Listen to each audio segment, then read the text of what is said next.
Baik, perkenalkan nama saya Gugu Bisono, mahasiswa Sistem Informasi 2015, Fakultas Sains dan Teknologi Universitas Majung Malang. Tahun ajaran 2020-2021, saya akan mempresentasikan UAS mata kuliah manajemen organisasi. Tema opini yang saya akan buat adalah yang pertama adalah motivasi kesadaran menggunakan sabuk pengaman, yang kedua culture diversity, review budaya negara yang berpengaruh, yang ketiga leadership, review tokoh karismatik, yang keempat organization in pandemic, efek pandemi terhadap culture diversity di saat pertemuan online, perbedaan culture tiap personil dan sejenisnya.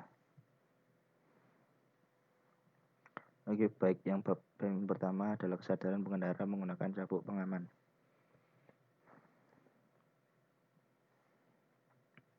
Nah, motivasi kesadaran menggunakan sabuk pengaman. Yang pertama, pengendara seharusnya mentaati peraturan yang telah diterapkan oleh pemerintah. Yang ketiga, salah satunya menggunakan sabuk pengaman yang tersedia dalam setiap mobil pengendara. Yang ketiga adalah gunakanlah sabuk pengaman karena keluarga Anda menunggu kehadiran di rumah. Nah, nilai yang pertama adalah pengendara seharusnya menaati peraturan yang telah diterapkan oleh pemerintah. Di sini, sebagai pengendara kita harus menaati peraturan yang sudah diterapkan oleh pemerintah seperti menggunakan sabuk pengaman, melengkapi surat-surat yang harus dibuat oleh pengendara, dan menaati peraturan lalu lintas.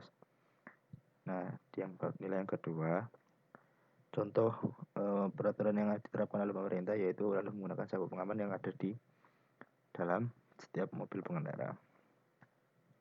Nah, di keamanan mobil itu ada banyak sekali sistem keamanan yang ada di pengaman di setiap kendaraan.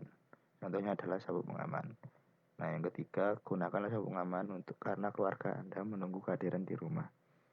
Jika kita tidak menggunakan sabuk pengaman, kita akan terburu-buru dan tidak berwaspada jika kita mengalami kejadian yang tidak enak di jalan atau tidak dapat menyelamatkan diri kita sendiri. Seperti pada slide yang selanjutnya, seperti ini. Nah, kecelakaan dikarenakan tidak menggunakan sabuk pengaman.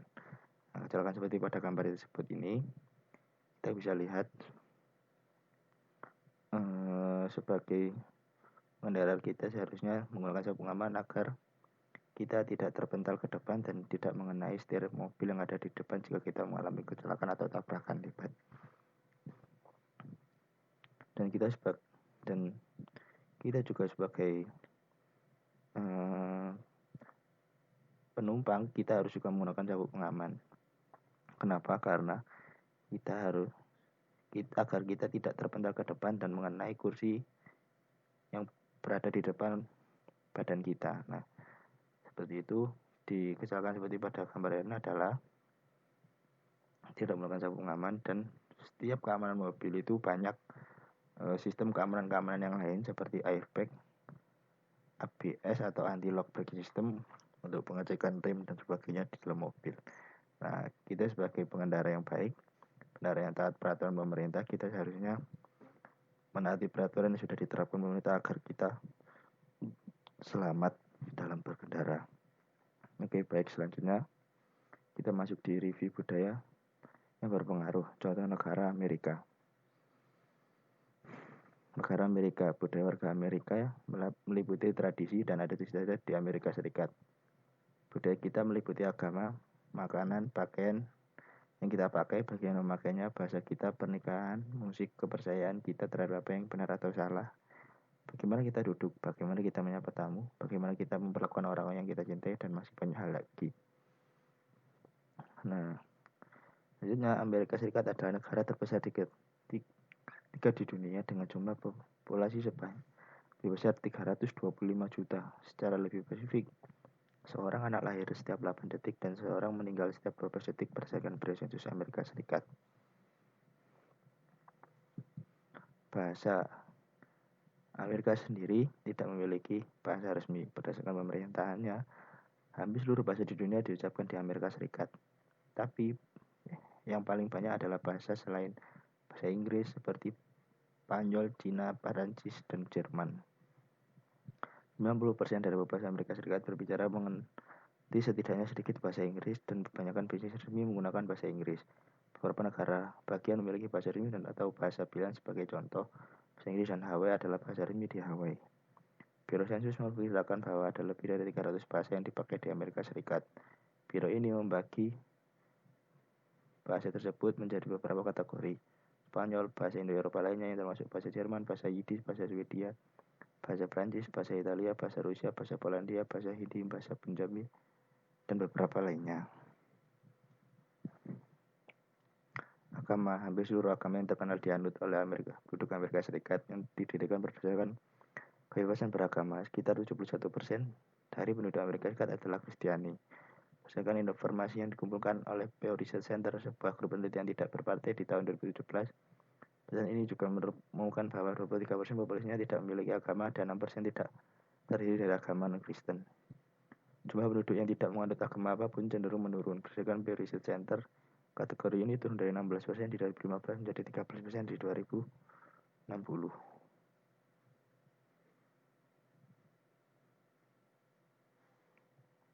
Selanjutnya di gaya orang Amerika. Gaya berpakaian beragam berdasarkan status sosial, daerah, pekerjaan, dan cuaca. Ada jeans, sepatu, cat, topi baseball, topi kopi, dan sepatu boot adalah beberapa jenis pakaian yang berkaitan erat dengan orang Amerika.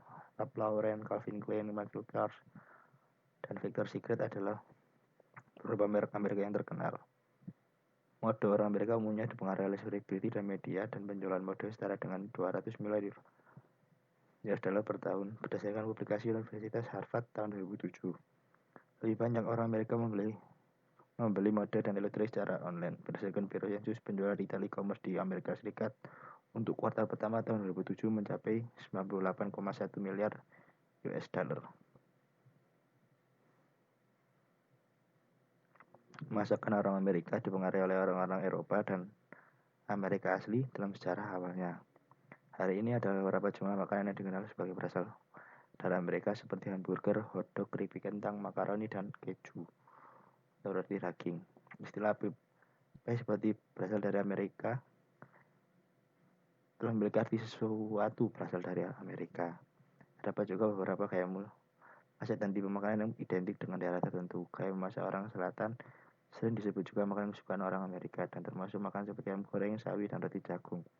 Tex-Mex, populer di Texas dan Barat Daya, merupakan perpaduan gaya masak antara Spanyol dan Meksiko, termasuk bahan makanan seperti cabai, burrito, dan cita rasa bergantung pada keju dan kacang parut. Dendeng, daging kering yang disajikan sebagai makanan ringan, juga makanan yang dibuat di Amerika Serikat berdasarkan NPR. Nah, di bab kesenian, Amerika Serikat dikenal luas sebagai pemimpin di produksi media massa, termasuk televisi dan film. Berdasarkan Departemen Perdagangan Amerika Serikat, negara ini menyumbang sepertiga dari jumlah media dan industri hiburan di dunia. Industri penyiaran televisi mulai beroperasi di Amerika Serikat di awal tahun 1950-an dan program televisi di Amerika Serikat sekarang telah ditayangkan di seluruh dunia. Amerika Serikat juga memiliki industri film yang dinamis, berpusat di Hollywood, California, dan film-film Amerika populer di seluruh dunia. Industri film Amerika mendapat keuntungan 31 miliar US dollar di tahun 2013 dan diprediksi mencapai 771 miliar US dollar di tahun 2019, berdasarkan Departemen Perdagangan Amerika. Budaya seni Amerika Serikat menghampai film dan acara televisi. New York adalah rumah bagi Broadway dan orang Amerika yang memiliki sejarah teater yang kaya. Seni rakyat Amerika adalah gaya artistik dan mudah dikenali dengan seni dan barang kerajinan tangan lainnya. Musik Amerika sangat beragam dengan banyak gaya termasuk ritme dan blues, jazz, gospel, country, dan western, bluegrass, rock, dan hip hop. Oke, baik, kita masuk di bab yang ketiga. Di sisi review tokoh karismatik, tokoh Adolf Hitler. Adolf Hitler pada umumnya orang yang mengetahui sosok Adolf Hitler. Mengapa? Karena Hitler adalah salah satu tokoh paling berpengaruh pada abad ke-20, menjadikan tokoh utama zaman Nazi, Perang Dunia Kedua di Eropa, dan Holocaust. Bagaimana cara Hitler untuk mencapai hal tersebut? Tentunya Hitler memiliki jiwa kepemimpinan yang kuat untuk mewujudkan rencananya. Akan tetapi sebelumnya saya akan memaparkan riwayat hidup Adolf Hitler secara singkat. Lewat Adolf Hitler. Adolf Hitler merupakan veteran dunia perang pertama. Ia tercatat sebagai anggota tentara Bavaria sejak Agustus 1914. Pada tahun 1919, ia bergabung dengan Partai Pekerja Jerman atau NSDAP. Hitler memiliki kebencian terhadap kaum komunis dan Yahudi, sehingga ia menyalurkan kebencian tersebut dengan pidato yang berapi-api tentang kemarahannya atas berakhirnya Perang Dunia Pertama. Hitler menyatakan ketidaksetujuannya atas perjanjian Versailles yang ia pandang memberatkan Jerman. Karena berdasarkan perjanjian tersebut, Jerman diharuskan melepaskan banyak wilayah negara dan mengganti rugi kepada negara pemenang perang. Pada tahun 1923, Hitler berusaha melakukan kudeta. Peristiwa ini dikenal sebagai peristiwa Berholpetz. Namun usaha ini gagal, sehingga Hitler ditahan hingga tahun 1944. Setelah bebas, Hitler mempropagandakan keunggulan ras bangsa Arya di atas bangsa lain. Hal ini membuatnya banyak mendapatkan dukungan dari rakyat Jerman. Pada tahun 1933, Hitler ditunjuk sebagai kanselir yang memutuskan untuk mengubah Republik Weimar menjadi Reich ketika yang berlandaskan pada ideologi Nazi. Selanjutnya, Hitler berambisi untuk menjadikan Jerman bangsa yang paling berkuasa di dunia dan melanjutkan ideologi Nazi di Eropa. Ia kemudian melakukan invasi ke Polandia yang menyebabkan terjadinya Perang Dunia Kedua. Akibatnya adalah tewasnya 50 juta orang, lambat laun Jerman semakin terdesak. Pada tahun 1945, Uni Soviet berhasil mengepung Jerman.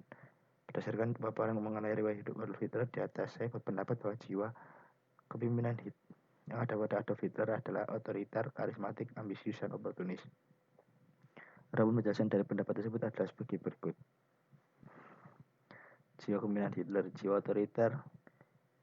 Yang pertama adalah jiwa otoriter. Hitler memiliki jiwa otoriter karena dalam pengaturan strategi perang dan waktu untuk melakukan penyerangan, semua berada di dalam kekuasaan Hitler. Para bawahannya tidak satupun berani menentang perintahnya. Selain itu, di tengah krisis ekonomi yang melanda Jerman pada tahun 1945, dua berkarisma. Di dalam setiap pidatonya, Hitler berhasil membuat persimpatif kepadanya dan dapat mengikuti keinginannya. Seperti pada propaganda Nazi, karena karisma yang dimiliki Hitler, banyak orang yang bergabung dengan Nazi, sehingga mereka mau melaksanakan rencana-rencana Hitler. Yang ketiga, ambisius. Jiwa ambisius Hitler tampak dari ambisinya ingin menjadikan ras bangsa Arya sebagai bangsa yang memiliki derajat di atas bangsa lain, sehingga ia melakukan cara apa saja untuk mewujudkan ambisinya tersebut, seperti melakukan penyerangan ke negara lain. Salah satunya adalah penyerbuan ke Polandia mengawali terjadinya Perang Dunia Kedua. Keempat, oportunis. Hitler dapat dikatakan berjiwa oportunis karena berusaha memanfaatkan peluang pada situasi yang sulit. Contohnya pada saat pemerintah Weimar yang membuat rakyatnya tidak nyaman dengan sistem pemerintahan yang baru dan menginginkan kembali sistem yang sebelumnya, sehingga rakyat itu bergabung dengan Nazi. Nah, kita masuk di bab keempat. Organization in Pandemic Effect Pandemi terhadap culture diversity di saat pertemuan orang perbedaan culture tiap personil dan sejenisnya. Contoh kasusnya adalah Nahdlatul Ulama. Nah, ini organisasi Nahdlatul Ulama yang diketuai oleh pengurus besar Nahdlatul Ulama sendiri. Terdapat dampak yang terjadi ialah pengajian yang awalnya berjalan efektif di pondok pesantren dengan terpaksa harus dilakukan dengan daring atau dalam jaringan melalui media online yang ada. Secara efektivitas pengajian online ini terkadang hanya diikuti beberapa menit saja oleh mereka yang mengikuti sehingga tidak sampai selesai. Apa Gus Rasin? Selain dari itu, secara kualitatif pengajian online ini banyak beranggapan ketidakadaan berkah atau tidak berbanding dengan pengajian secara muwajah atau langsung bertatap muka. Dalam menyikapi hal tersebut, Gus Rasin pihaknya mengubah perspektif seperti bahwa pengajian online dalam situasi darurat saat ini sama sebetulnya dengan pengajian secara langsung.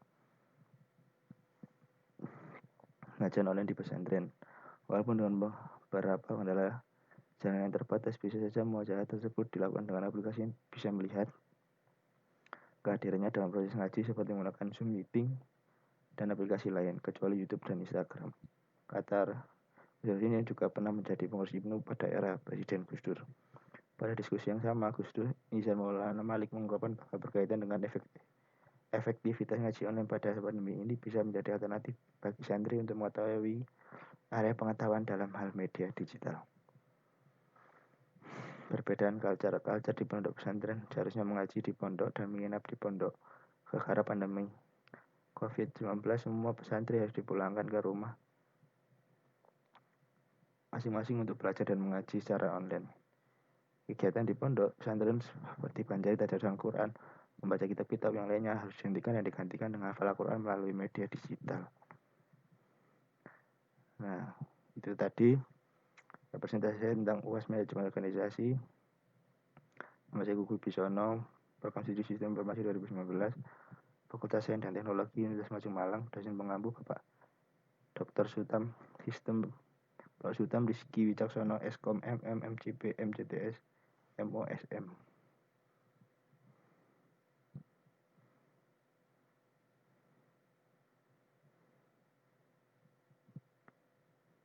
Sampai sendiri sumbernya. Terima kasih.